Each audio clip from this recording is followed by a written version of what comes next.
Hello बच्चों, चलिए आज हम लोग क्लास 9th का लेकर आए हैं सेकेंड चैप्टर केमिस्ट्री का। Is matter around us pure. हमारे आसपास जो भी चीज़ें हैं क्या वो मैटर प्योर है। मैटर आप पढ़े हैं कि ऐसा चीज़ जो स्पेस ऑक्यूपाई करे और उसके पास मास हो। तो जो भी चीज़ जिसके पास स्पेस है, ऑक्यूपाई करता है और उसके पास मास है, क्या वो प्योर ही है। जैसे कि आप जाते हो चावल वगैरह खरीदने के लिए तो देखते हो कि चावल के साथ साथ कुछ दाने भी आपको मिल जाते हैं, उसमें पत्थर वगैरह मिल जाते हैं।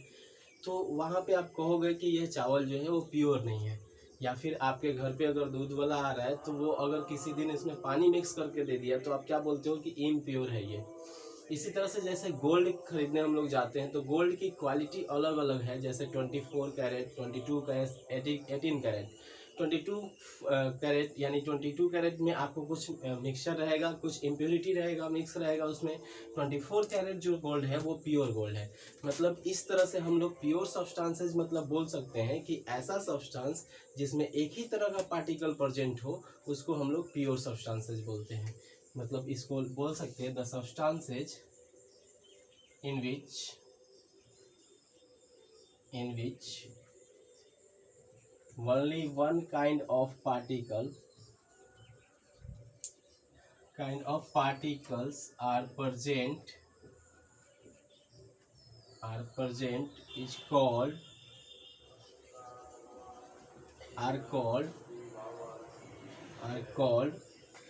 Pure substances. ऐसे सब्सटेंस को हम लोग प्योर सब्सटेंसेज कहते हैं जिसमें सिर्फ और सिर्फ एक ही तरह के पार्टिकल अवेलेबल हो। Only one kind of particles are available. ठीक है, तो उसको हम लोग क्या बोलते हैं, प्योर सब्सटेंसेज। तो चलिए अब देखते हैं कि इम्प्योर सब्सटेंस किसको बोलेंगे। इम्प्योर सब्सटेंस को ही हम लोग मिक्सचर बोलते हैं। जो भी मिक्सचर रहता है उसी को इम्प्योर सब्सटेंस बोला जाता है। मिक्सचर यानी कि इम्प्योर। तो क्या होगा इम्प्योर सब्सटेंस?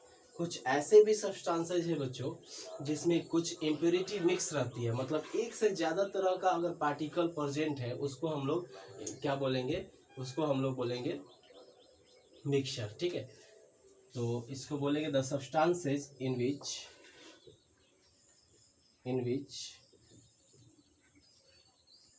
टू और more than two particles are present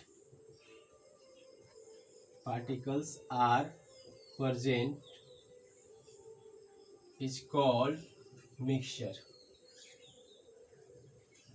ऐसे सब्सटेंस को हम लोग मिक्सचर बोलेंगे। ठीक है, जिसमें दो या दो से अधिक पार्टिकल प्रेजेंट हो। जैसे आप चावल खरीदने जा रहे हो और उसमें कुछ अलग दाने भी मिल रहे हैं, उसमें अलग चीज़ें भी मिक्स है, तो आपको पता चल जाएगा कि ये मिक्सचर है। तो मिक्सचर का एग्जाम्पल आप लिख सकते हो, एग्जाम्पल लिख सकते हैं सॉल्यूशन। अच्छा, सॉल्यूशन के बारे में डिटेल में हम लोग पढ़ेंगे। Solution of sugar and water. Sugar and water का सॉल्यूशन है, या फिर सॉल्यूशन ऑफ सॉल्ट है, ऑफ सॉल्ट एंड वाटर। ये जो चीज़ें हैं ये आपको मिक्सचर है। और सिर्फ प्योर सब्सटेंस क्या होगा, जिसमें कोई मिक्सचर नहीं हो। जैसे अगर सिर्फ आपके पास शुगर है तो सिर्फ शुगर के दाने रहेंगे।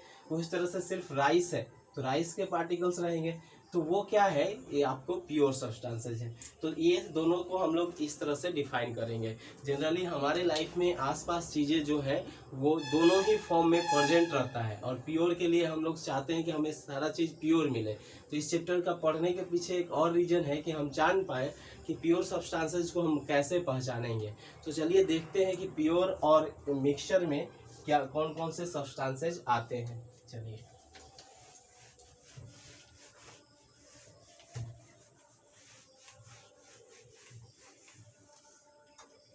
तो देखिए बच्चों, जो सब्सटेंसेज है उसको दो तरह से डिफाइड किया गया। एक को बोला गया प्योर सब्सटेंसेज और दूसरा था मिक्सचर यानी कि इम्प्योर।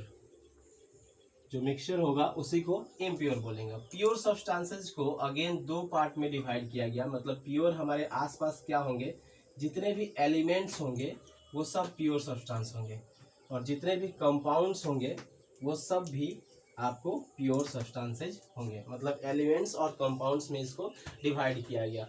जो मिक्सचर था ये भी दो टाइप्स का था, एक था homogeneous mixture. Homogeneous mixture means ऐसा मिक्सचर जिसमें आपको पता न चले कि इसमें कौन कौन चीज़ें मिक्स है, मतलब जिसमें दो जो सब्सटेंसेज हैं वो कम्प्लीटली एक सब्सटेंस दूसरे में डिजॉल्व हो जाता है, ऐसे मिक्स हो जाता है कि पता नहीं चलता है कि कौन सा सब्सटेंस मिक्स है, उसको होमोजेनियस बोलते हैं। हेट्रोजीनियस मिक्सचर, हेट्रोजीनियस मिक्सचर जो है ये हमारा सेकेंड टाइप है। हेट्रोजीनियस मिक्सचर कुछ ऐसा मिक्सचर होता है जिसमें जो भी सब्सटेंस मिक्स है वो पता चल जाता है, उसके बाउंड्री विजिबल होता है, मतलब देखने से पता चल जाएगा इसमें क्या चीज़ मिक्स है। ठीक है, इसमें एक सब्सटेंस दूसरे में कम्प्लीटली डिजॉल्व होता है, कम्प्लीटली मिक्स रहता है। अब देखिए जो एलिमेंट्स है, एलिमेंट्स के बारे में डिटेल्स में पढ़ेंगे हम लोग। जितने भी चीज़ है हम आसपास देखते हैं, आप लोग पीरियोडिक टेबल देखते होंगे, केमिस्ट्री का बड़ा सा एक चार्ट जिसमें सारे एलिमेंट्स का नाम लिखा रहता है, हाइड्रोजन, हीलियम, लिथियम। तो वो सारा एलिमेंट्स है, मतलब इस दुनिया में जो भी चीज़ें बना है वो किसी न किसी एलिमेंट से ही बना है। तो एलिमेंट्स भी आपको बाद में फर्दर 3 कैटेगरी में डिवाइड किया गया है, metals, non metal, metal, non metal and metalloid.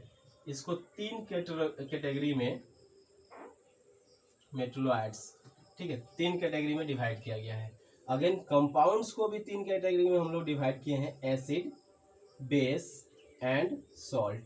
इसको भी 3 कैटेगरी में डिवाइड किया गया है। अब ये एक जस्ट आपको फ्लो चार्ट है इसी चैप्टर में जो भी चीज़ें हमें पढ़ना है। हम अभी एलिमेंट्स देखेंगे, फिर कंपाउंड्स, फिर होमोजेनियस और हेट्रोजेनियस मिक्सचर देखेंगे। तो देखिए एलिमेंट्स क्या क्या होते हैं, क्या क्या एलिमेंट्स हैं और क्या क्या कंपाउंड्स हैं। एलिमेंट्स किसको कहेंगे?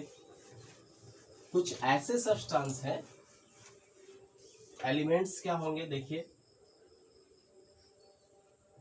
देखिए जैसे आप बायोलॉजी में पढ़े होंगे कि हमारे जो भी लिविंग ऑर्गेनिज्म है उसका सबसे छोटा यूनिट होता है सेल, मतलब सेल से छोटा यूनिट नहीं हो सकता है।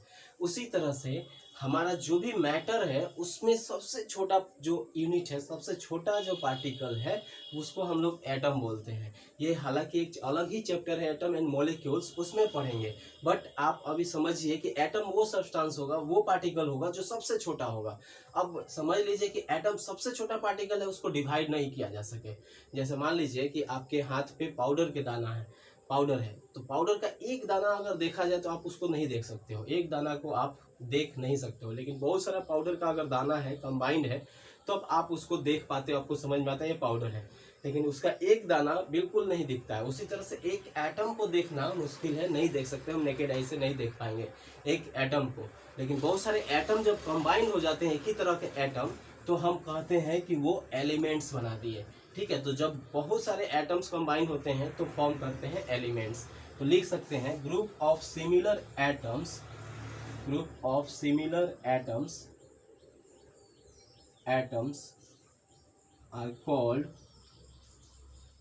Called elements. जो भी सिमिलर एटम्स होंगे उसी को हम लोग क्या बोलेंगे?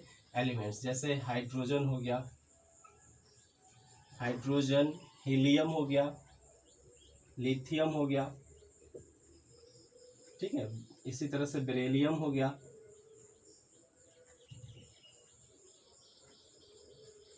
ठीक है बच्चों। तो इसी तरह से हमारे पास बहुत सारे एलिमेंट्स हैं। ठीक है, टोटल 118 एलिमेंट्स अभी तक डिस्कवरी हो पाया है। मतलब अभी तक कितने एलिमेंट्स डिस्कवर्ड हो पाए हैं? तो टोटल 118 एलिमेंट्स आर डिस्कवर्ड, ठीक है, अभी तक डिस्कवर्ड हुए हैं। हो सकता है कि फर्दर आगे और भी ज़्यादा एलिमेंट्स डिस्कवर हो पाए। लेकिन आपको जानकर आश्चर्य होगा कि 118 एलिमेंट्स हमारे नेचर से नहीं निकाले जाते हैं, नेचर से नहीं मिलते हैं। इसमें से सिर्फ 94 एलिमेंट्स ऐसे हैं जो कि नेचर से मिलता है। मतलब इसमें से 94 elements are naturally occurring elements, मतलब जो हमें नेचर से मिले, अर्थ के क्रस्ट से मिले, ऐसे 94 एलिमेंट्स जो हैं वो हमारे नेचर के, अर्थ के क्रस्ट से मिलते हैं, नेचर से मिलते हैं। बाकी जो बच गया है हमारा 24, वो हम लोग क्या करते हैं? बनाते हैं। उसको लैब में बनाया जाता है। 24 elements are prepared in laboratory in labs. ठीक है, 24 एलिमेंट्स जो हैं वो उसको लैब में हम लोग प्रिपेयर करते हैं। जैसे एक एलिमेंट्स हैं आइंस्टीनियम, आइंस्टीन जो थे उन्हीं के नाम पे दिया गया है। अब आइंस्टीनियम एक ऐसा एलिमेंट है जिसको बनाने के लिए हमको लगभग 6 सालों का टाइम लग जाता है। 6 इयर्स के बाद वो बन पाता है लैब में, और वो बनता है तो लगभग 10-12 घंटों के लिए ही बन प्रिपेयर कर पाते हैं हम लोग। तो इसी तरह से जिस एलिमेंट्स को हम लोग लैब में प्रिपेयर कर पाते हैं, लैब में बना देते हैं, उसको हम लोग क्या बोलते हैं, वो कितने हैं 24। और 94 कैसे एलिमेंट्स हैं जो कि नेचर में सच में पाए जाते हैं, नेचर से हमें मिला है। ठीक है, तो अब हम लोग देखते हैं कि एलिमेंट्स के जो मेटल और नॉन मेटल दो टाइप्स थे। मतलब इस 118 में बहुत सारे मेटल्स हैं और बहुत सारे इसमें नॉन मेटल्स हैं। तो कौन कौन से मेटल्स हैं, नॉन मेटल्स के किस तरह से डिफाइन करेंगे, और मेटलॉइड्स को, उसका एक डिफरेंस देख लेते हैं। इसको ब्रीफ में तो क्लास 10th में पढ़ना है, मेटल और नॉन मेटल के बारे में। तो चलिए देखते हैं कि किसको आप बोलोगे मेटल और किसको नॉन मेटल।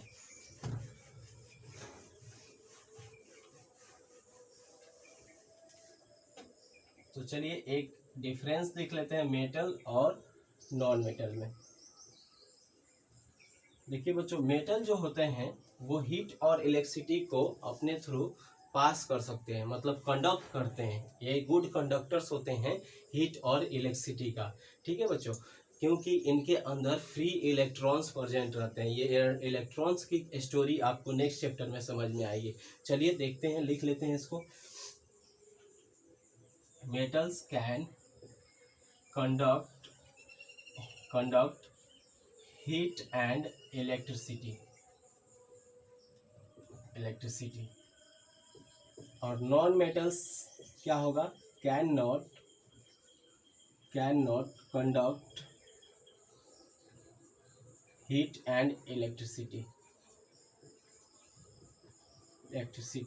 लेकिन ऐसा एक नॉन मेटल है बच्चों जिसको एक्सेप्शन में हम लोग लिख सकते हैं, जो इलेक्ट्रिसिटी कंडक्ट करता है, और वो है ग्रेफाइट।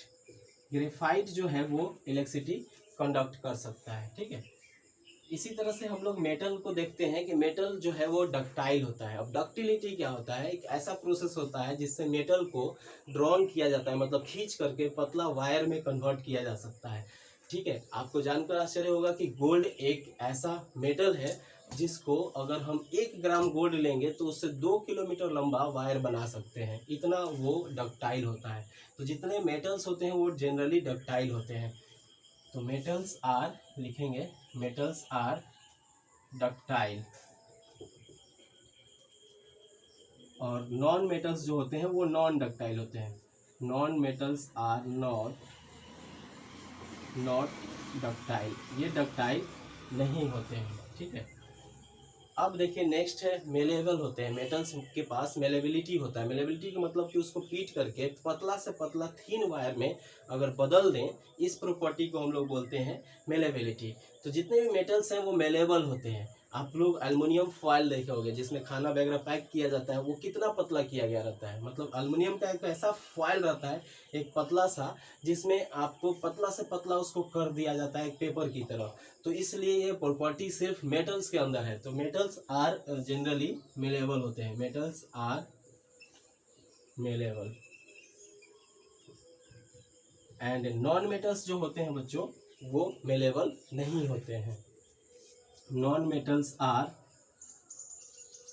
Are not malleable.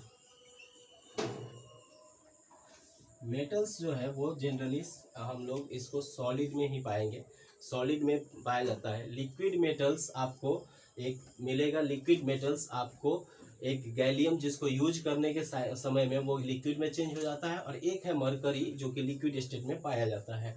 तो लिखेंगे इसको भी, metals are generally solid. Liquid क्या है बच्चों, लिक्विड में दो है हमारे पास, मरकरी और गैलियम। जब रूम टेम्परेचर पे इसको लेकर आते हैं यूज करने के लिए तो ये क्या होते हैं, लिक्विड में कन्वर्ट हो जाते हैं।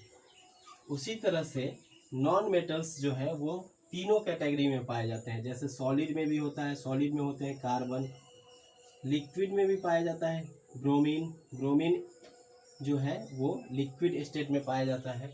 उसी तरह से गैसियस स्टेट में भी पाया जाता है, जैसे कार्बन डाइऑक्साइड हो गया, ऑक्सीजन हो गया, ठीक है, नाइट्रोजन हो गया, ये सब गैसेज जो है वो नॉन मेटल्स हैं। तो ये कुछ बेसिक डिफरेंस था मेटल और नॉन मेटल्स का। अब हम आगे पढ़ेंगे मेटलॉइड्स के बारे में।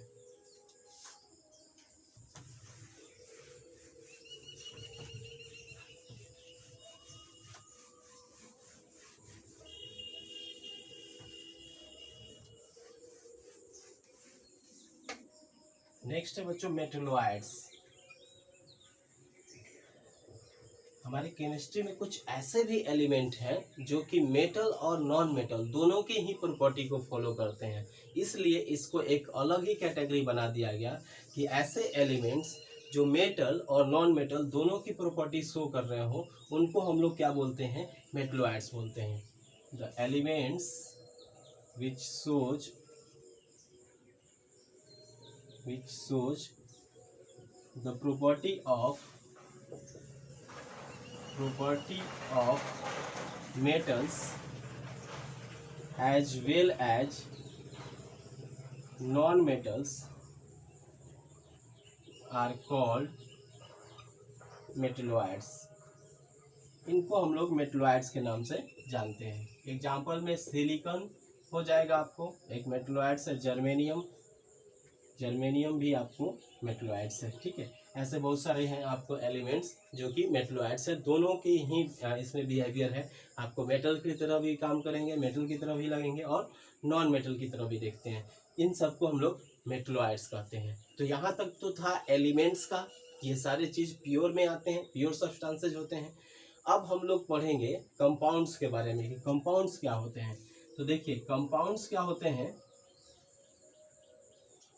जब कभी दो या दो से अधिक पार्टिकल्स कंबाइंड हो और वो एक फिक्स्ड प्रोपोर्शन में केमिकली कंबाइंड होते हैं, उसको हम लोग बोलते हैं कंपाउंड, ठीक है। अगर कभी भी दो या दो से अधिक एलिमेंट्स कंबाइंड हो फिक्स्ड प्रोपोर्शन में, मतलब रेशियो फिक्स होना चाहिए। जैसे आपको वाटर है, वाटर को आप बोलोगे कि सर वाटर में तो दो चीज़ें मिला हुआ है, H2O यानी कि हाइड्रोजन भी है और ऑक्सीजन भी है, फिर ये कैसे प्योर हो गया। आप बोले थे कि जिसमें दो तरह के चीज़ें मिल जाए, दो तरह के पार्टिकल मिल जाए, वो तो इम्प्योर हो जाता है। लेकिन देखिए यहाँ पे क्या है कि वाटर और ऑक्सीजन हमेशा 2:1 में मिक्स हुए हैं, मतलब 2:1 में मिलाया गया तो ये एक मोलेक्यूल बनाया किसका, वाटर का। और ऐसे बहुत सारे वाटर के ही मोलेक्यूल हैं, तो सेम काइंड ऑफ मोलेक्यूल हो गया बच्चों। और ये जब फिक्स्ड रेशियो में अगर रहे ना, जैसे रेशियो अगर चेंज कर दिए, सिर्फ एक हाइड्रोजन एक ऑक्सीजन कर देंगे तो ये दूसरा कुछ बन जाएगा, हाइड्रो ऑक्साइड बन जाएगा। समझ में आ रहा है। तो जैसे रेशियो को चेंज करेंगे तो कुछ दूसरा सब्सटेंस बन जाएगा, इसीलिए कहा जाता है कि ये फिक्स्ड प्रोपोर्शन में रहेंगे तब तक ये कंपाउंड रहेंगे। जैसे कार्बन डाइऑक्साइड है, CO2 है, यहाँ पे एक कार्बन और दो ऑक्सीजन है। अगर हम एक कार्बन और एक ऑक्सीजन कर दें तो एक कार्बन मोनोऑक्साइड बन जाएगा, कि जो कि एक जहरीला गैस है। तो समझ सकते हैं कि जब तक फिक्स्ड रेशियो में रहेगा तभी तक वो सब्सटेंस रहेगा। जैसे रेशियो को अलग करेंगे, केमिस्ट्री में एक दूसरा सब्सटेंस बन जाता है। इसीलिए हम लोग कंपाउंड्स वैसे सब्सटेंसेस को बोलते हैं जो दो या दो से अधिक एलिमेंट्स से मिलकर बना हो, लेकिन उनका प्रोपोर्शन फिक्स्ड हो, कि उनका जो भी प्रोपोर्शन है, जो भी एलिमेंट्स हो फिक्स है, तभी उसको हम एक डिफरेंट तरह का, एक अलग अलग तरह का कंपाउंड्स कहेंगे। तो चलिए लिख लेते हैं इसको।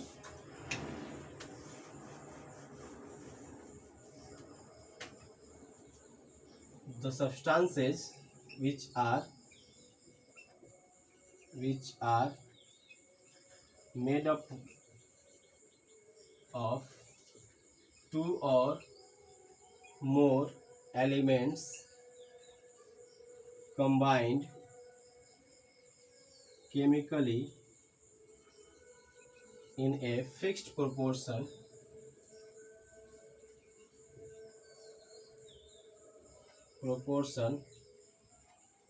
are called compounds। अगर फिक्स्ड प्रोपोर्शन में ये अगर कंबाइन हो गया है तो उसको हम लोग बोलेंगे कि ये कंपाउंड्स है।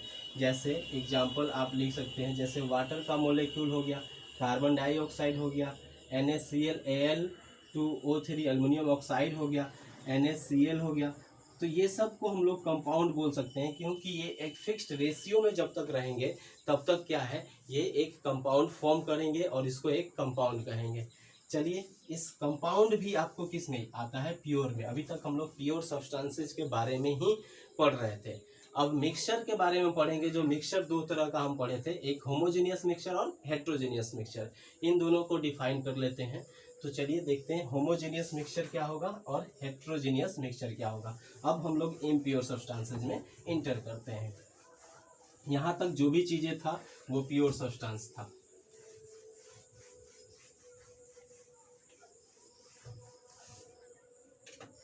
चलिए, तो नेक्स्ट है होमोजेनियस मिक्सचर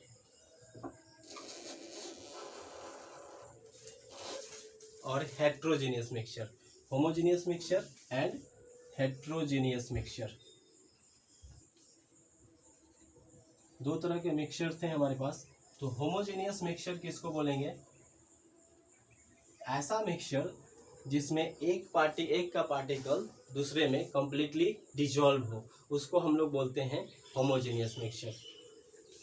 मतलब लिख सकते हैं the mixture in which particle of one substance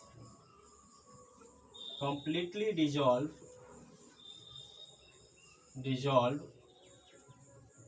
in other is called homogeneous mixture,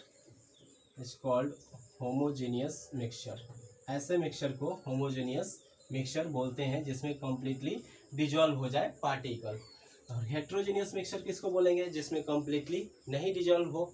The mixture in which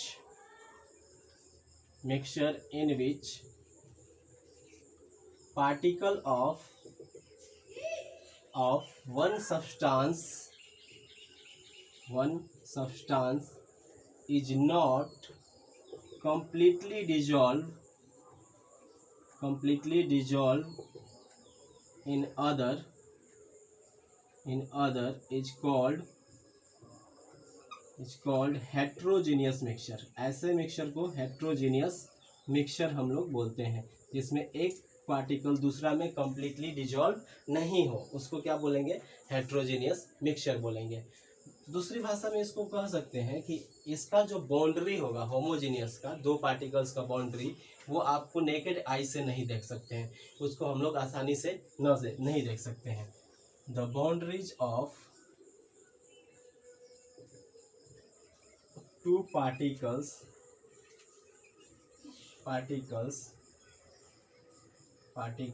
cannot be seen by naked eye। ठीक है, इसमें कह सकते हैं कि इसका पार्टिकल का बाउंड्री जो है हमें दिख जाता है। जैसे आप कह सकते हो कि जैसे शुगर और वाटर जो है डिजॉल्व हो गया एक दूसरे में, बिल्कुल घुल गया है, उसका बाउंड्री आपको नहीं दिखेगा। लेकिन वहीं पे अगर हम बात करें कि वायल है और वाटर है, मिक्स है, तो आपको पता चलेगा ऊपर वायल जो है तैरते रहता है और वाटर नीचे रहता है, तो बाउंड्री आपको दिख जाता है। चावल में कंकड़ है तो भी दिख जाता है आपको। तो वैसे मिक्सचर को आपको क्या बोलेंगे, हेट्रोजेनियस मिक्सचर। मतलब इनकी boundary, the boundaries of two particles can be seen bye naked eye. Naked eye से हम लोग देख सकते हैं बाउंड्रीज ऑफ टू पार्टिकल्स को। दो पार्टिकल्स हैं, उनके बाउंड्रीज को हम लोग नेकेड आई से देख सकते हैं।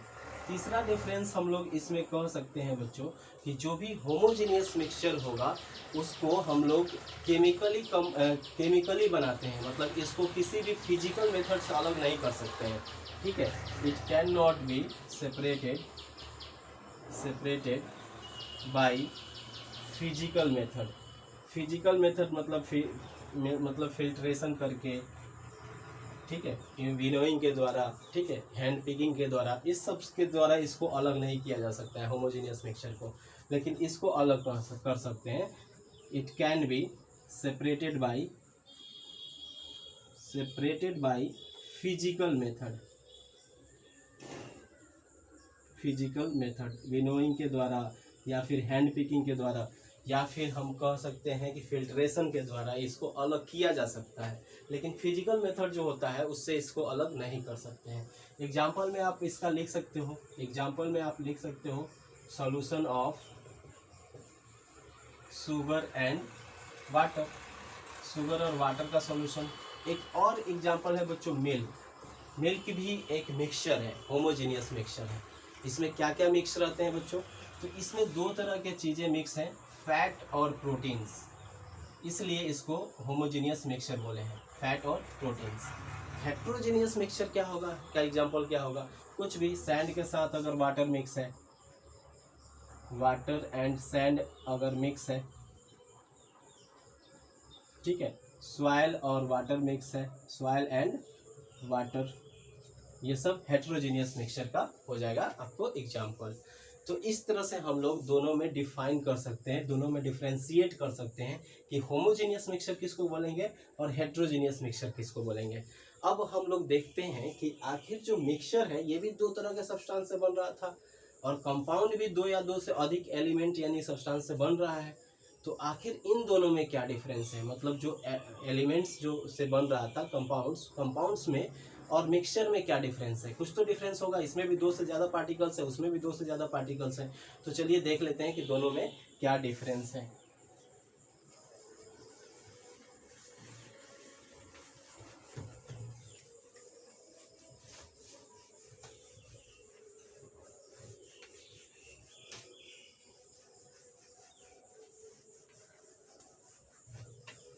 तो हम लोग देखते हैं difference between mixture and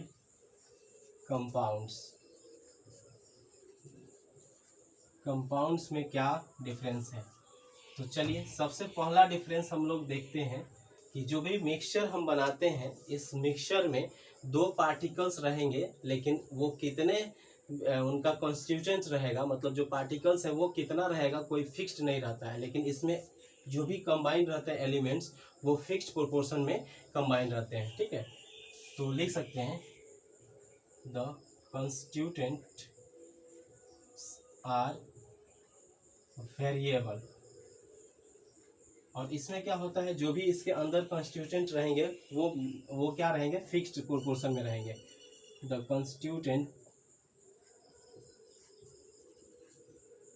are in fixed proportion, हमेशा फिक्स्ड प्रोपोर्शन में ही आपको मिलेंगे जो भी इसके अंदर के कॉन्स्टिट्यूएंट रहेंगे।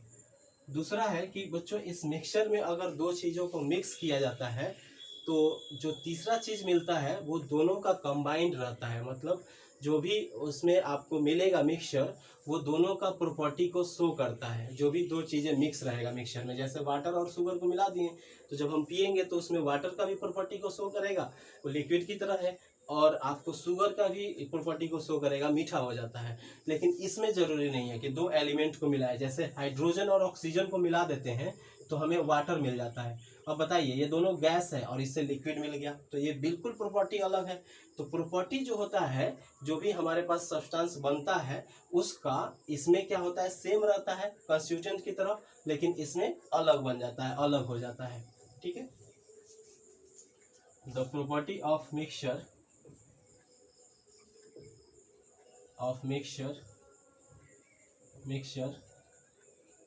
is same as property of constituent जो भी इसके अंदर मिला रहेगा उसके प्रॉपर्टी पे इस मिक्सचर को डिपेंड करता है, लेकिन इसका प्रॉपर्टी क्या होगा, डिफरेंट होगा। Property of compounds is different of its constituent. जो भी कंस्टिट्यूएंट्स हैं उससे इसका प्रॉपर्टी इंटरनली पूरी तरह से डिफरेंट हो जाता है, दूसरा को हमें मिल जाता है सब्सटेंस, ठीक है। तीसरा हम लोग कह सकते हैं कि इसको किसी भी फिजिकल मेथड से हम लोग सेपरेट कर सकते हैं। दो चीज़ है, तो फिल्ट्रेशन से विनोइंग से, हैंड पिकिंग से, मैग्नेटिक सेपरेशन से इसको अलग कर सकते हैं मिक्सचर को, लेकिन इसको अलग नहीं कर सकते हैं, किसी भी फिजिकल मेथड से इसको अलग नहीं किया जा सकता है। ठीक है, it can be separated by physical methods से सेपरेट कर सकते हैं, और जो भी कंपाउंड्स होगा उसको फिजिकल मेथड से नहीं सेपरेट कर सकते हैं। It can not be separated by any physical method. इसके लिए कोई ना कोई केमिकल मेथड और एक लेंदी प्रोसेस लगता है इसको सेपरेट करने के लिए। ठीक है, जैसे H2O को अलग करने के लिए, सेपरेट करने के लिए हम लोग क्या करते हैं कि इलेक्ट्रिसिटी देते हैं, और इलेक्ट्रिसिटी के मदद से ये क्या होता है कि अलग होता है, H2 और O2 चेंज होता है, डिकम्पोजिशन रिएक्शन बोलते हैं, पढ़ेंगे क्लास 10th में। तो इसके लिए अलग ही तरह का प्रोसेस लगता है, फिजिकल मेथड से इसको अलग नहीं कर सकते हैं। ठीक है, अब देखिए, इसको प्रिपेयर करने के लिए, मिक्सचर प्रिपेयर करने के लिए आपको एनर्जी नहीं देना पड़ता है, ना ही ये प्रिपेयर होने के बाद एनर्जी आपको देता है। मतलब इसमें ना ही एनर्जी इवॉल्व होता है, ना ही एनर्जी रिक्वायर्ड रहता है इसको बनने के लिए। लेकिन कंपाउंड्स बनने के लिए बहुत बार एनर्जी निकलता है, और एनर्जी बहुत बार क्या होता है कि एनर्जी रिलीज होता है, और एनर्जी ज़रूरत भी होता है बहुत बार। ठीक है, तो हम लोग बहुत सारा ऐसा पढ़ेंगे, एग्जाम्पल देखते हैं। अभी तो लिखेंगे, energy is not required in the form of heat and light to prepare mixture prepare करने के लिए एनर्जी की कोई ज़रूरत नहीं होती है। लेकिन कंपाउंड्स को प्रिपेयर करने के लिए एनर्जी को दिया भी जा सकता है, और एनर्जी निकल भी सकता है। ठीक है, energy is required, energy can be required in the form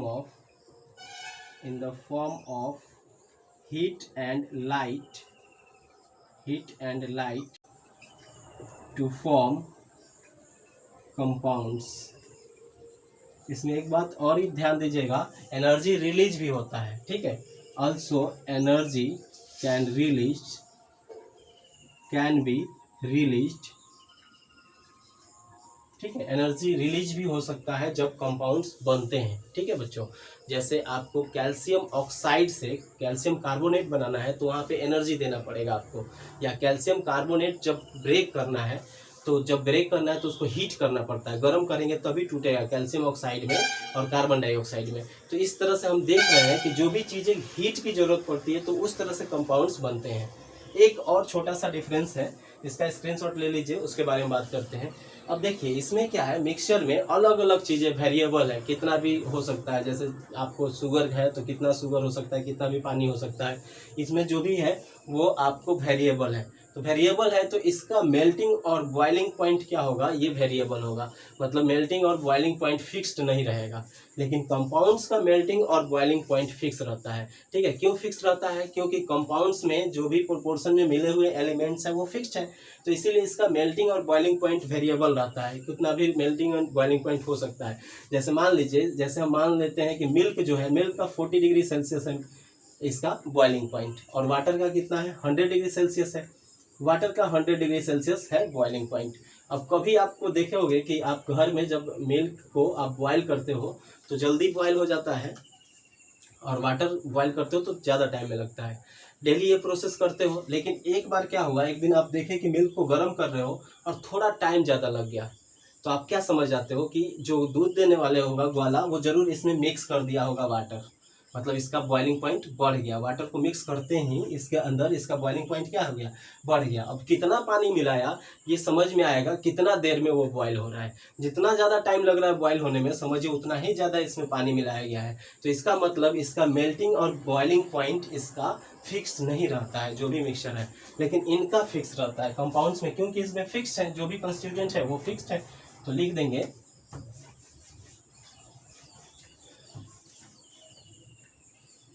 the melting and boiling point boiling point is not fixed, और इसका क्या हो जाएगा, melting and boiling point fixed हो जाएगा। The melting and boiling point